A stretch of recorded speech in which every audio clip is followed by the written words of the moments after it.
something mystical happened that night, if you're interested, because, I mean, on a personal level. Because I remember I went to sleep, and I usually kind of fall asleep somewhat late. I fell asleep pretty late, sort of 1:30 a.m. at that night. And I have this ritual that I put my phone on airplane mode when I go to bed. Just, it's kind of like turning it off. So I usually never dream anything, and obviously no nightmares, but it was such a bad nightmare. I remember even sweating, like really sweating as if I'm ill. So I woke up somewhere around 4:30 a.m. and I thought, okay, I'm gonna break my ritual. I'm just gonna see what's happening. And I turned my phone back on and went to the news, and the first thing I saw is that, the invasion was basically ordered, that they're moving in. And then immediately I started hearing the blasts. So you started hearing the missiles landing, and the ballistic missiles, the mid-range ballistic missiles and so on, landing in Kiev. And so that's when it began. Hello and welcome to Operation Tigi, where I relate incredible stories from friends in Ukraine. In this video, I interview Alexander Rodnyansky, who is Zelensky's economic advisor. I've been in touch with Alex since the start of the war and first met him when I visited Kiev in October last year, so that's 2022, but didn't get to film an interview with him until I returned a few weeks ago in May 2023, when the city was subject to intense missile strikes every single night, which we talk about at the start of the interview. Alex was previously a lecturer at Princeton University in the US and is still associate professor of economics at Cambridge University in the UK, but he's also spent a lot of time in Russia and of course is fluent in Russian in addition to Ukrainian, English, French and German. Smart guy. So he both understands how the West sees Ukraine, but also how Russian elites think about Ukraine, which we cover in depth. We also talk about what the mood was like on the ground in the first few days of the invasion, why Russia invaded when they did, and Alex reveals which historical figure he thinks Putin models himself on. Plus, Alex is a sixth-generation Kievan, as he proudly states on his Instagram, and we chatted while walking around Central Kyiv, so you get some beautiful shots of his hometown if you've never been. I also filmed a follow-up video with Alex in which I asked him what he thinks people underestimate about his boss, Volodymyr Zelensky. So if you'd like to see that when it comes out, subscribe and turn on notifications. Until then, please enjoy this interview with my friend Alexander Rodnyansky.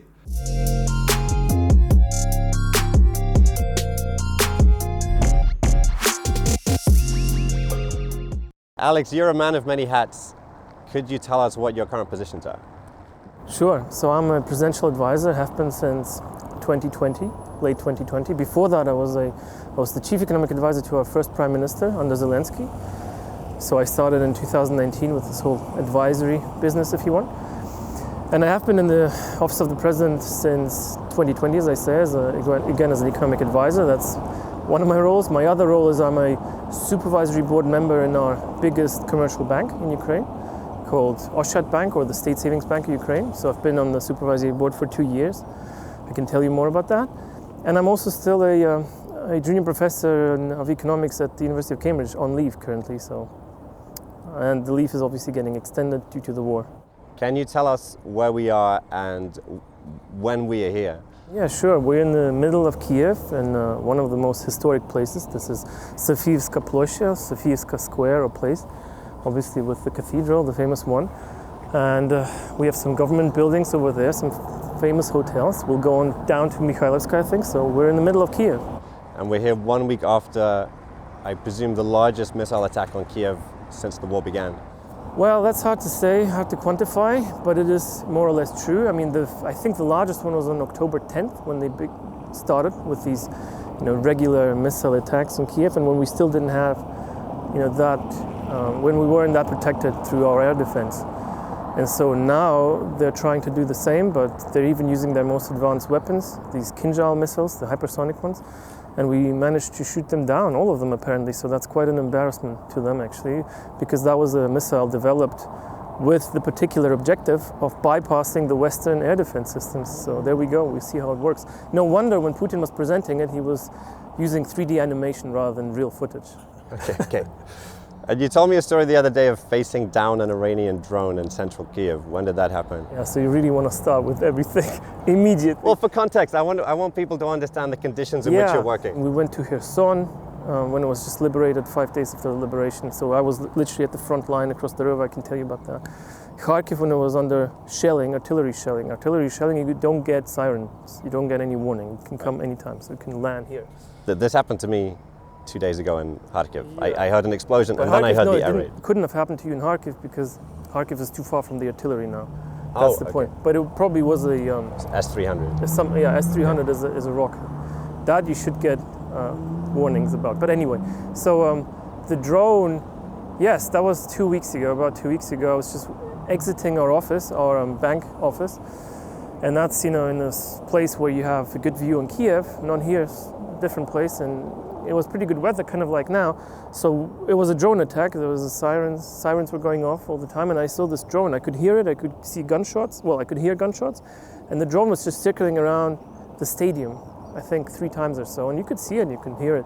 They were trying to shoot it down, but they weren't managing. So again, gunshots, but also they were launching missiles at it, or rockets, I guess, these Stinger rockets, whatever.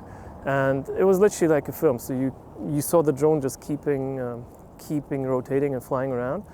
And at some point it turned our way. And that was a special feeling, and it was kind of nearing us. So I think the closest point was around 100 meters away from us in the air. And at that point, I realized it was going off on a tangent, so it wasn't going directly towards me, but sort of on a tangent passing me. But still, that's a very special type of feeling that you don't usually have.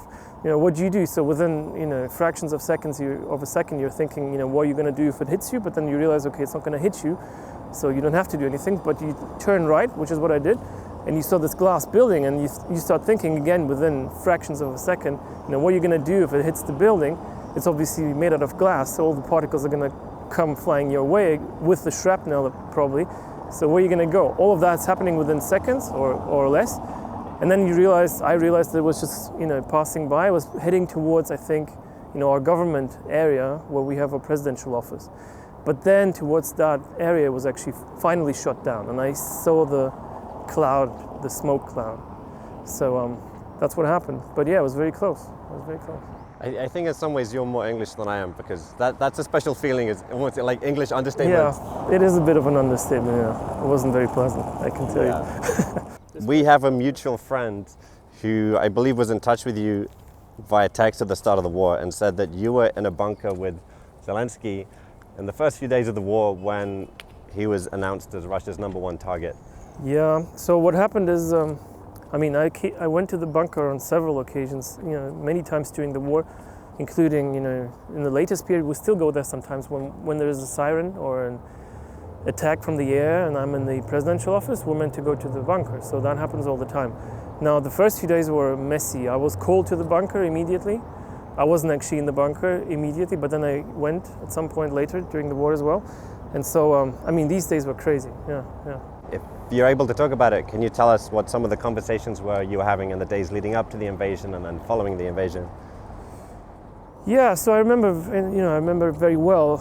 Before the invasion, people were still largely in disbelief, a lot of them.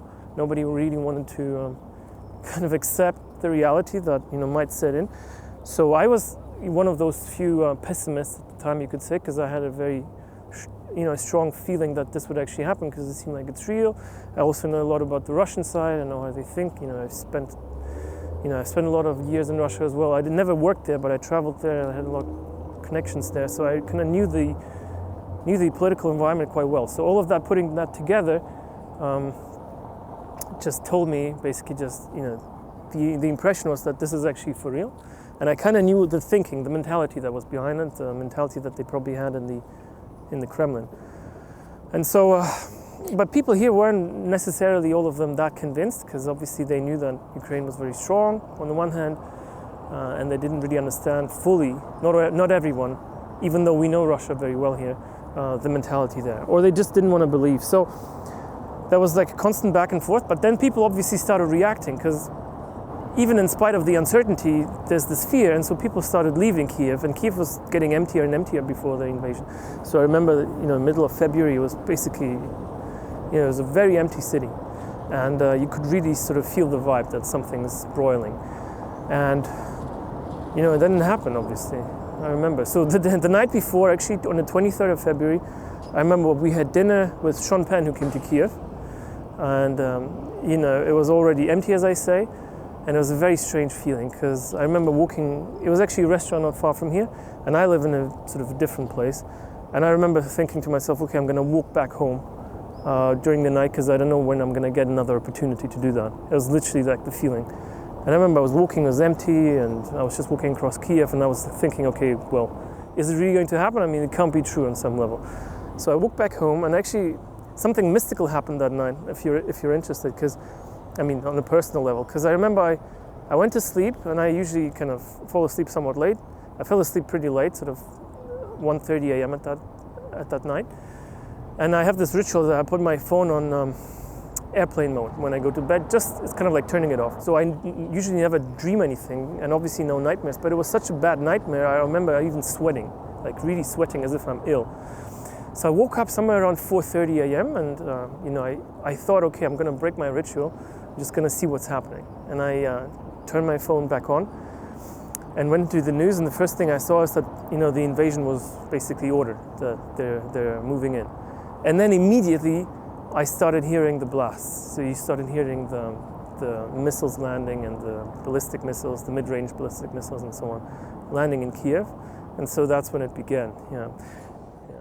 So you woke up just before the missiles landed? Yeah, just before. Some kind of unconscious sense? On some unconscious level. Do you remember what the nightmare was? It was something to do with the war, yeah, something to do with the war.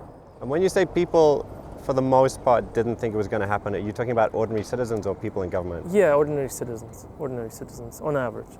In government, people were split, yeah. Okay. I mean, some of them obviously knew more, but couldn't just say it out loud. But they still wanted to believe, I guess, even those people in government, they wanted to believe that somehow it's not going to happen, we'll manage to negotiate or convince them or whatever. I mean, you don't want to believe these things, so yeah. How long was it before you started thinking about economics again after the invasion? Yeah, so, I mean, it wasn't a discrete jump in terms of thinking about economics, not thinking about it, and then thinking about it again. We had an agenda before the invasion, and obviously, as you say, the agenda changed quite a bit after the invasion.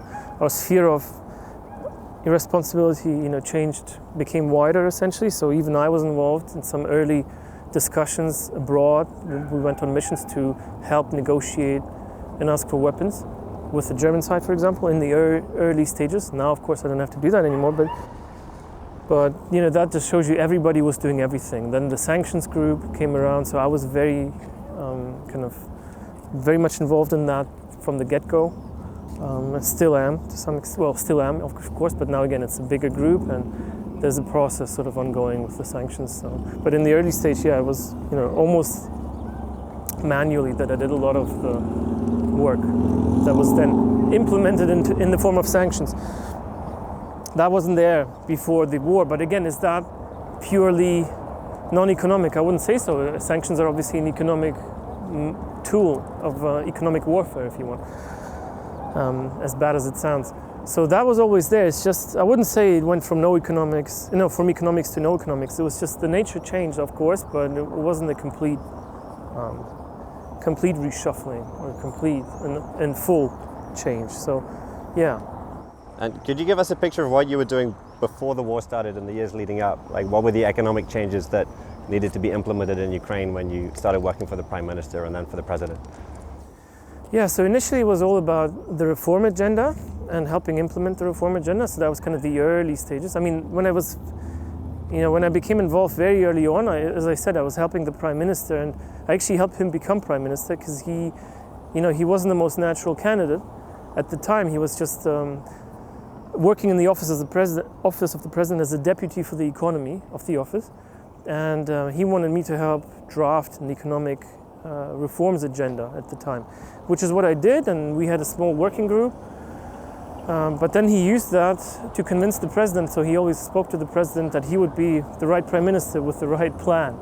So I think that helped him a lot. I mean, I'm not taking credit for everything, but I think that was instrumental too. Because he wasn't the most experienced, he wasn't necessarily the strongest candidate, especially at the time. And there were other people that had lots of experience, former ministers, people with more education, more knowledge of economics. And so that was the early part. Then he became prime minister. I was helping him again. That was a very messy political process because I think he wasn't ready to be prime minister, to be honest, and politically there wasn't necessarily a big success, and I think there was a lot of mistakes that they committed, unfortunately. So some of the reforms were started. They started implementing or trying to pass certain bills and reform the country, but they never really finished. And even the land market reform was then really finished under the second government under Zelensky. Just for clarification, it sounds like the president appoints the prime minister. Is that how it works in Ukraine? Not quite. I mean, by the constitution, it's parliament that gets to decide who the prime minister is. So you have a coalition or a party that's in power, and they pick the prime minister. In fact, the cabinet. The president gets to appoint certain ministers that are under his direct branch of government, if you want, or executive power, if you want, like the Minister of Foreign Affairs. But we have a parliamentary presidential form of government, so a parliamentary presidential republic. And so that means, this is sort of a semi-presidential republic where the prime minister plays an important role. And strictly speaking, as I said, he's chosen by the parliament. But in effect, so effectively right now, the president has his party has the majority in parliament. So in fact, the reality is that he gets to choose the government. So not just the prime minister, but almost every minister, essentially. And going back to economics, you said the other day that the GDP of Ukraine had fallen by 30% during the war, which is catastrophic, but not as bad as some people have predicted. Yes. Why was it not as bad as predicted? Well, uncertainty was just so high around the invasion, and obviously during the war, that it was very hard to forecast anything. Some people were expecting that it could fall by as much as 50%. And that's, again, just the margin of uncertainty that we're having here in this environment. Why? Because that was the reality. People were, production was collapsing, people were under strain, people were dying, the labor force was shrinking, everything was contracting massively. So, people were forecasting with a big margin of error, or some very wide confidence intervals, if you want, right, that there's going to be some big contraction. Now, in fact, it was less than people anticipated, but 30%, I mean, that's almost a third, is still very large. So if you look at the geography of the war, only about 17 or 18% of the country are occupied. So that's actually more than that. And remember, part of the occupation was already there. So, the Russians gained an extra 10%, if you want, on top of what they had.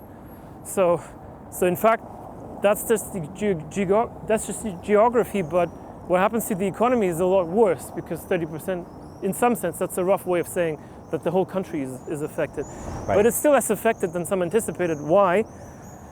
Well, that's just testimony to our resilience, I guess, and due to the fact that there's a lot of what economists call heterogeneity. That's just a fancy word for variability, or variation within the country. So you have certain regions, again, close to the front line where there was just economic collapse everywhere. I mean, you obviously can't produce or do anything there. Sure. People have fled. But they've reallocated within the country, and they've reallocated west. And so now if you go to Lviv, or the very western part of Ukraine, you even see real estate prices skyrocketing, right? So there's certain sectors, and maybe even regions or municipalities, that are almost booming, you could say, because they've benefited from the reallocation, and they've benefited, from even the foreigners that are coming here now. Or there's not that many, but the foreign aid that we're getting, and some of the investors that are brave enough, small and medium-sized entrepreneurs, they're obviously basing themselves or focusing on Western Ukraine. So I just had a conversation earlier today as part of my capacity in the supervisory board. We're talking to a fund, an investment fund, a Western investment fund, and they're looking to invest already now, right? So they want to have the first mover advantage, because they believe in Ukraine, like everyone now, right, after the war. This is positive speculation. Yeah. On a good and so, outcome. but what they do is obviously they're looking at certain sectors, and it's all in the west of Ukraine, right? Because they don't want to take too much risk. So long story short, that's part of that's another reason why we haven't seen such a total disaster, or why the collapse wasn't as steep as some anticipated.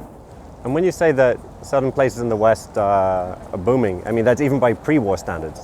Yeah, exactly. Right. So real estate prices have risen in Lviv relative to what they were before the war. Yeah. That's crazy, and not what I would have expected. Yeah. You're slated to lead the Future Recovery and Modernization Agency post-war. What is the most important thing to get right in Ukraine's economic recovery after the war? Yes, so that was communicated by the president at some point. He did want me to have a leading role in our recovery efforts. We still haven't finalized the architecture, of the institutions that are going to be involved in doing that. We have a minister that is now the Minister of Infrastructure. He has a key role as well. So we'll see, who plays which role. That's kind of secondary at this point. But it is true that the president, wanted me to be his envoy almost, I think, on recovery. We just haven't reached it yet. So we haven't reached the stage of implementation, if you want, post-war. But at this stage, we've been preparing for the recovery. So I was involved in the conference in Berlin in late 2022, in October, with Scholz. So I was on our side, the organizer, and Scholz and his team were the hosts, obviously. And so there we were trying to decide on the institutional features, essentially, on the architecture, the principles on which the recovery and the modernization should be based. So we'll see what happens. Obviously, we'll need a lot of capital, financial capital, to help rebuild Ukraine, but it's not going to come overnight. And I think a big part of the recovery will actually come through reforms. It'll be recovery through the institutional transformation, essentially, through the EU integration process and so on. So we don't necessarily have to, think about a big pot of money that we'll have to collect. It's just going to spring from the reform process and obviously be generated by the private sector and foreign direct investment, just because people will believe in Ukraine. Well, that's two different things, right? So one is that Ukraine is long-term transitioning from being a Soviet country, so therefore having complete state control of the economy, to delegating more power to the actual people of Ukraine. Mm-hmm. And then the second issue is getting foreign investment. Would that be private investment, public investment? Yes, so I think, we could think about this separately, but it's obviously all interconnected. Right. So I think we have a very Soviet, socialist tradition when it comes to economics and economic policy here, traditionally, even post-Soviet Union, so in the 90s and the 2000s, and up to now even. We have 3,300 state-owned enterprises. It used to be 3,600 before the Zelensky presidency, so we managed to get rid of around 300 by privatization and merging some of them and even liquidating some. But it's still a huge chunk. So for comparison, if you look at Germany, I think they have around 10, including Deutsche Bahn, which is the German rail. And that was almost privatized at some point. So that's a big structural difference. And the difference in the thinking here is that people don't see that as a priority. The average citizen doesn't think that's, there's something wrong with that. Our banking sector has been basically in state hands throughout the recent years. But during the war, again, the role of the state has risen because we've had one bank that was nationalized again. Used to have Russian ownership or whatever, had to be nationalized. So, but in fact, our biggest banks were already state-owned banks, fully state-owned, so 100%. And the agenda there is, that's actually in the government program, or the agenda for the financial sector development that we have. The government agenda is to privatize. But again, it's, we've chosen a strategy that's kind of a long route to privatization. We first want to reform these banks. We've implemented corporate governance reforms, which is why we have these boards, where I sit, one of them. And we've improved the profitability of these banks. In fact, they have become profitable over the years now. And then the idea was at some point, when market conditions are right, and when everything's set, we're going to privatize slowly. That's the path that was chosen. You could have done it differently, but it would have been politically harder. You could have said, we are going to chop these things up, sell off the assets somehow, and then that's it. But to explain that to a populace as we have it here, to a public as we have it here, which is very, as I said, very much kind of used to the socialist market economy functioning, and not very liberal thinking in terms of economic policy, that's going to be very hard and largely unpopular, or was unpopular over the years. So that's a challenge, a persistent challenge that we have, and I think that's where the interrelationship is between politics and economics. Because obviously these two are linked through the preferences that people have and how they manifest themselves in economic policy.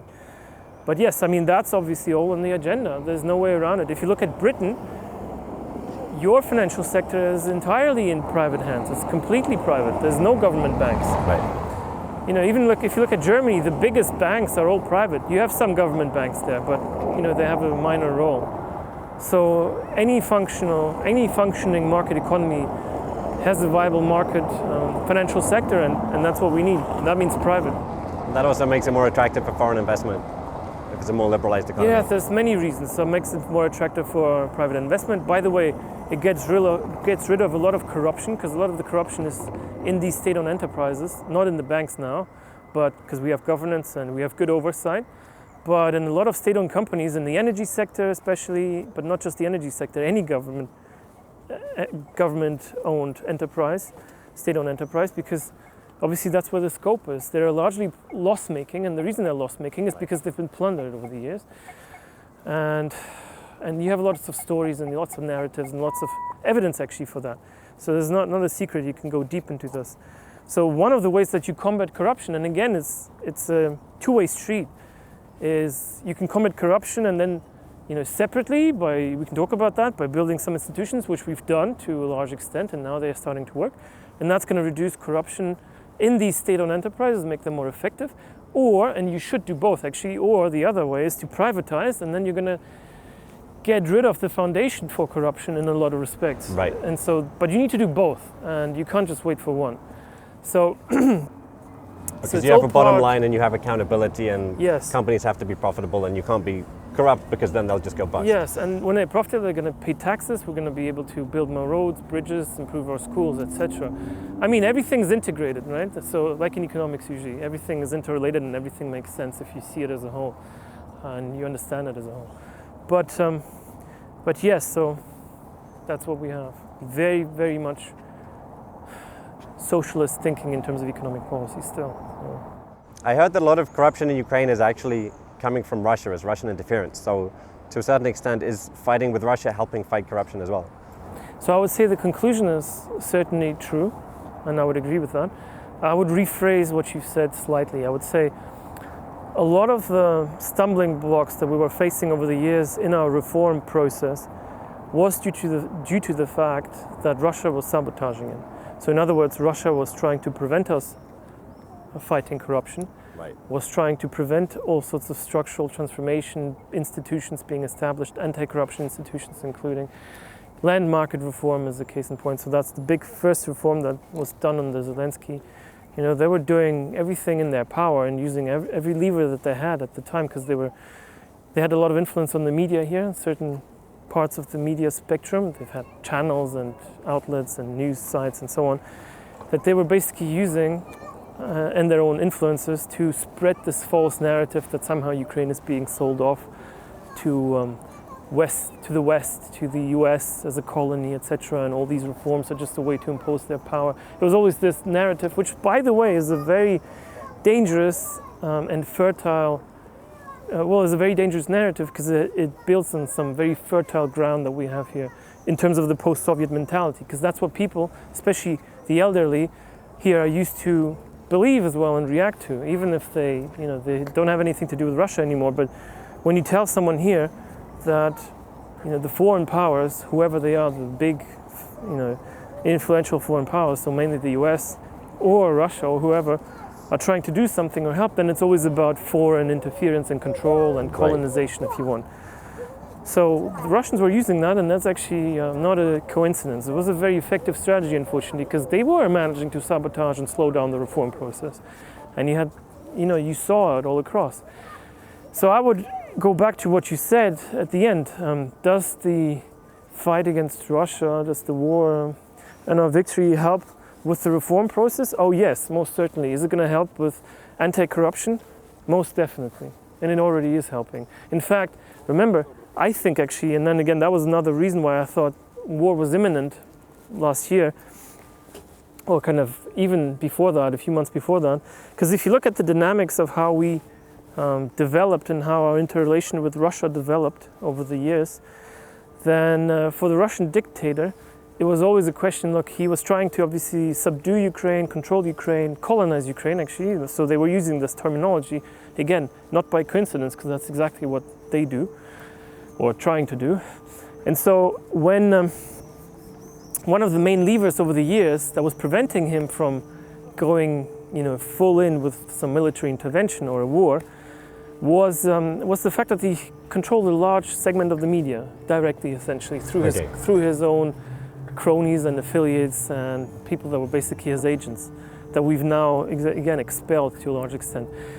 But then Zelensky, at some point, when he realized that, I think in late 2020, that negotiations with Russia are not going anywhere, and that there really is no ground, no common ground for discussion, but that the sabotage is ongoing, he started closing down these channels and these media channels that they had through to sabotage and create stumbling blocks for us in the reform process.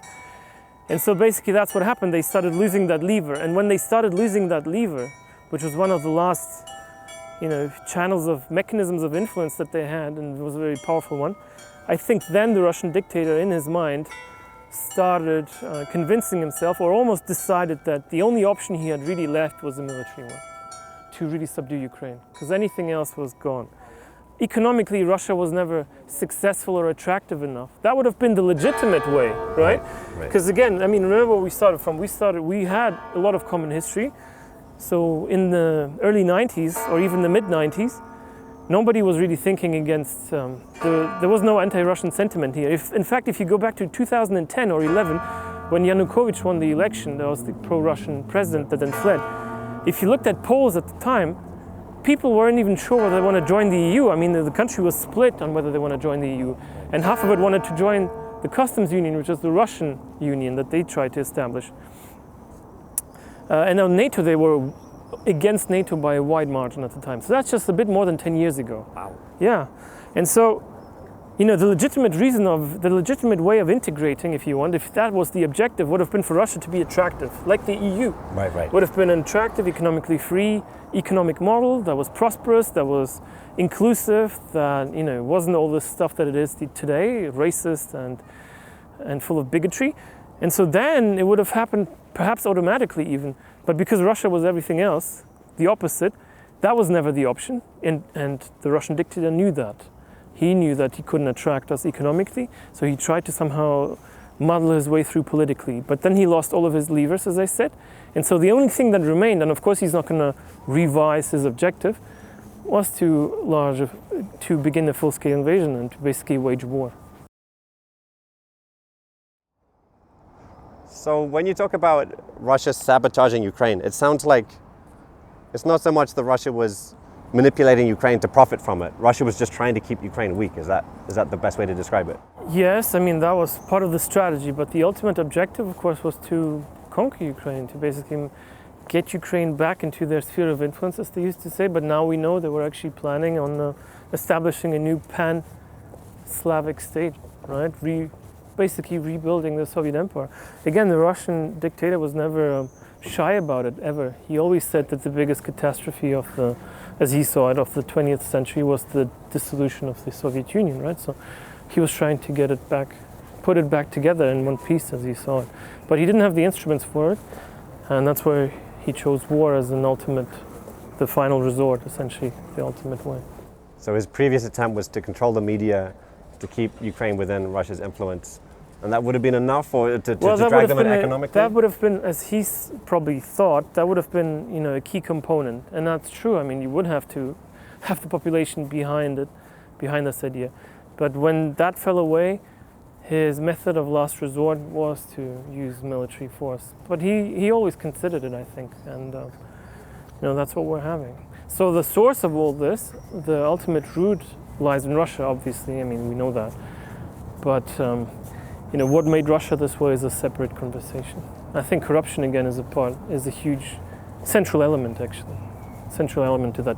Because corruption in Russia was ultimately the main reason why the power elites and the elites were never replaced. Why Russia developed as an autocracy, because they always had too much to lose. In fact, they had their lives to lose, literally. They would have either gone to jail forever for all the all the graft and the corruption and the crimes, or they would have lost it all, in the best case, and that was never an option for them. And that was the difference between the Soviet Union, actually, because the Soviet elites were never as corrupt, and they had no personal stake, nothing to lose. So I think the key element, maybe the root cause, I would almost say, is actually corruption in Russia, and the fact that that led to a very authoritarian form of government and now a dictatorial form of government. How far By back the does way, that go? this is all the casualties since 2014. Up to before the full-scale invasion, right? So we have all the people that fell. Wow. On this wall. When was this installation made? Well, it was made in the years prior to the full-scale invasion, I think. I can't remember exactly, but they started collecting this, a few years into the war. So since 2014. I don't remember seeing it when I first came in 2021, but I may be wrong. No, it was here. I was already. I was here. Okay. Yeah. And how far back do you think the corruption goes? Is it a post-Soviet thing, or do you think it's a much deeper element of Russian culture? No, I mean, corruption is obviously omnipresent around the world. You see it in a lot of countries, but that doesn't mean necessarily always that it leads to this very dangerous authoritarian form of government. And obviously you don't have the cocktail of everything that Russia has, because Russia also has nukes, as we know. Right. They used to have this army that everybody was afraid of. They still do, to some extent, but it's obviously weakened. So Russia is a special case in some sense, but in many other respects, it's pretty typical. What makes it different, actually, is that Russia, before the full-scale invasion, kind of a few years back, if you look at it in international comparisons, in terms of its economic development and how rich it is per capita, then what stood out compared to these other countries that are just as corrupt or very corrupt, and Russia is one of the most corrupt countries on earth, is that Russia is by far the richest. Right. So Russia, there's no other country that was as rich and as corrupt at the same time. So the other countries that were literally on the same level of corruption were, places like Benin or Congo. I can't remember, something very deep in sub-Saharan Africa. Right. And corrupt to the point of not really functioning. Probably. Corrupt to the point that there's no economic product whatsoever. I mean, there's just too much corruption to economically function. But Russia is a different case. So that's what made it special, if you want. I've heard two different opinions on Russia's economic development after Putin came into power. One is that he was actually quite competent in terms of running the economy, and the other is just that Russia had such great natural resources that if you just liberalize things a tiny bit, it's incredibly easy for Russia to make money. Which one's actually the case? I think both were true to some extent, actually. So if you look at the very early periods of, what Putin, who we now know as the Russian dictator, he was actually, he didn't show all these signs of being as vicious perhaps and as dangerous as he turned out. So some people saw it actually, but it didn't really materialize until later.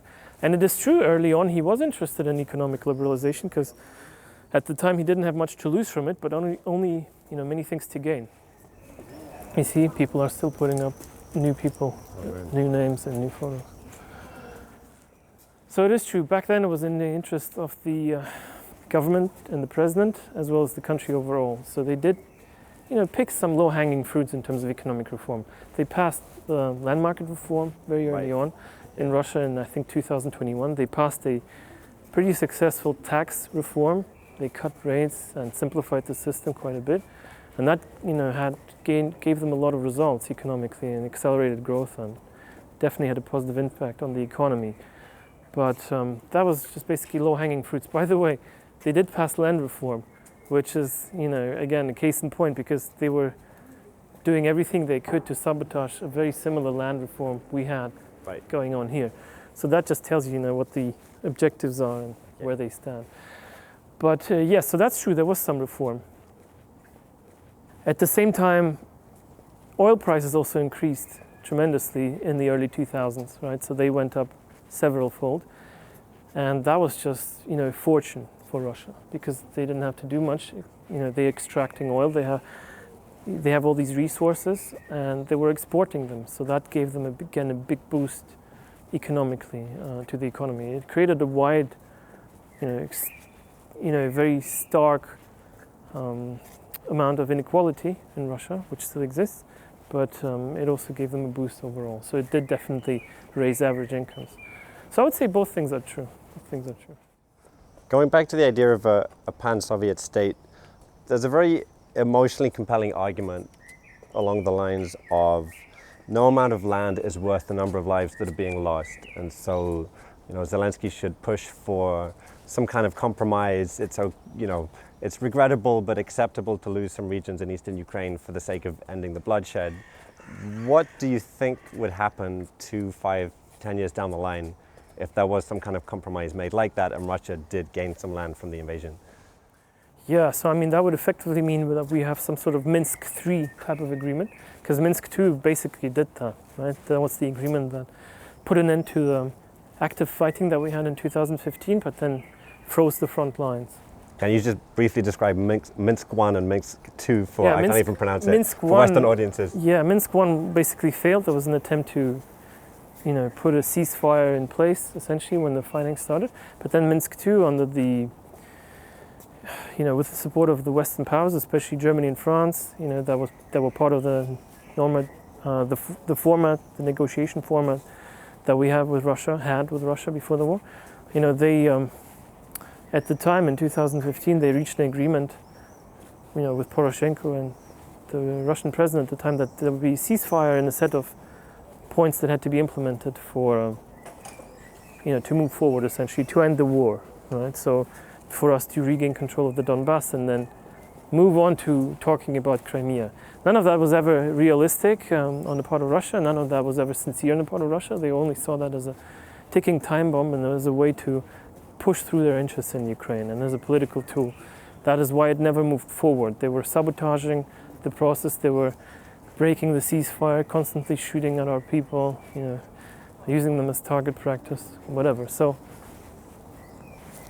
what happened in the end was, as I said, we moved towards a full-scale invasion. Now, what would happen if now we had the same type of agreement? We would have what I call Minsk 3, so a useless agreement that Russia would use to regroup, rebuild its forces, and then launch another offensive at some point when it sees fit, when it sees the time, when it deems the time to be right. So, the way that they think about this is that it's probably in historic terms, which again is very typical for their mentality, because if you look at what they talk about all the time and how politics functions in Russia, you see that they constantly allude to history and their perverted sense of history, a distorted sense of history. And it's true. What we know about the Russian dictator is that he's obsessed with history, or his understanding of history, and he has all these people around him, his favorites, whatever, that entertain him in history. And he has a Tsarist mansion somewhere. Yes, he has many mansions. Okay. So, strictly speaking, he's by far the richest person on earth, right? If you put everything together that he effectively owns. He doesn't have it on his accounts, but it's effectively his. And so, again, what I wanted to say is that his understanding of history is that, what's happening here is kind of similar, probably in some sense, to what happened to Poland in the 18th century, when you had the 3 partitions of Poland, and eventually Poland disappeared from the face of the earth, because it was split and divided up by, that's what I think is true. I haven't heard him say this, but I'm pretty sure, given everything else that I said was right, and was pretty much spot on. That's just a fact in terms of his thinking before. Right, you also accurately predicted the invasion. Yeah. So you have... and the arguments that he used. I said he thinks of himself, before the invasion, I actually have texts where I can prove this. Right. I was telling people why I believe it's true. I said he thinks of himself as a modern Peter the Great, somebody who collected the lands for Russia, regained new territory or gained new territory. And then a few months later, he literally said it. He said it, it's like he compared himself to Peter the Great. So anyway, but what he's thinking, I think, is that this is like the partitions of Poland. It's just going to take several phases of the war. So Poland, the first partition, I think, was in 1772, right, and the last one was in 1795, and then it disappeared from the face of the earth. So that's more than 20 years. Right. When the German Empire, the Russian Empire, and the Austro-Hungarian Empire basically split it all up. So he probably thinks it's the same story here. It just needs to wait, and he needs another Minsk 3 agreement to make it happen, essentially, rebuild forces. Now, I don't know why he thinks he has so much time, but they've made many mistakes, as we can see, along the way. So we need to make sure that he's clearly in the wrong, the sooner the better. But that's, one way of saying why I think this would be a disastrous strategy. We cannot make any deals with this regime, that's it. This regime is the source, the only source of why we're facing this crisis and why we're facing this war and the crisis globally, right? Now imagine we were to somehow make a deal with them. Besides everything that would go on here and that I just described in Ukraine, you know, what type of signal would that send to the rest of the world? I mean, because you have all these crisis areas, crisis regions, Taiwan, you know, look wherever you want, some African dictators. Right. You know, what would these people that are really considering military options there, what would they think if they thought that Russia got away with it? You know, they would be so inclined to do the same. And what would that mean for the world? Then, you know, the world wouldn't be just solving this particular problem here and trying to help us and pondering about weapons supplies forever.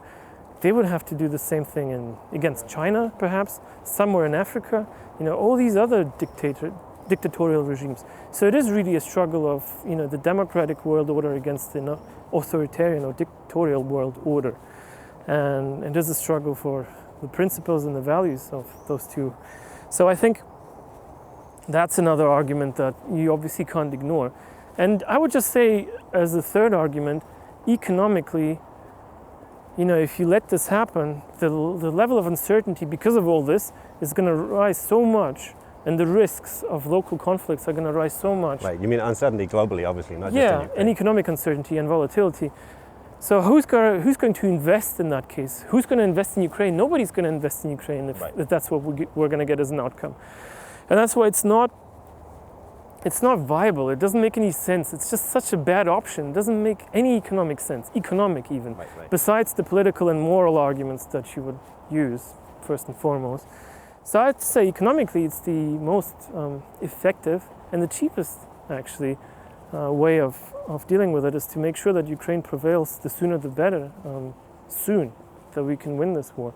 So and just to check that I follow that correctly. So one is, I think something people miss in the West is that if they have some kind of compromise now, they're not actually avoiding conflict permanently. They're just kicking the can down the road, and they'll have to deal with Putin having had time to regroup and create more weapons and then reinvade in the future. So actually it doesn't necessarily stop bloodshed. Secondly, well, there's the issue of also potentially nuclear proliferation. It gives the message out that if you give up your nukes, then you can get invaded, which will encourage as many countries as possible to get nuclear weapons, I presume. And then it sounds like, if I'm understanding you correctly, that this would just create global instability. It would be such a bad precedent. It would make the world in general a worse place to invest in, and everyone loses out. And so, is funding Ukraine in this war at the moment a very cost-effective way of pushing for a more investable environment globally? Yes, exactly. I think you've rephrased it correctly. I mean, that's exactly it. So it is the most cost-effective way under the circumstances. I mean, it costs a lot of money, don't get me wrong. Sure. And people will misunderstand this, but that's exactly what I'm saying. Every other option is even more expensive. Right. So, yes, unfortunately. And the most effective and the least costly way of dealing with this is to give as much support as possible to Ukraine now. And Ukraine has been successful, you know, very successful, and so far. Yeah. Great. I think that's a good place to wrap up, Alex. Thank you for your time. Thank you. If you liked this video, like and share so that other people discover it, and subscribe and turn on notifications so that you see new ones when they come out. And if you want to pay for my travel into a war zone, then support Operation Tiggy on Patreon. I'm also hiring a local team, so this creates employment in a country whose economy has been badly hit by the war. Can we get this car sticker? This is great. This is Idi Nahui that says "Go fuck yourself" in Russian in the shape of the Ukrainian trident.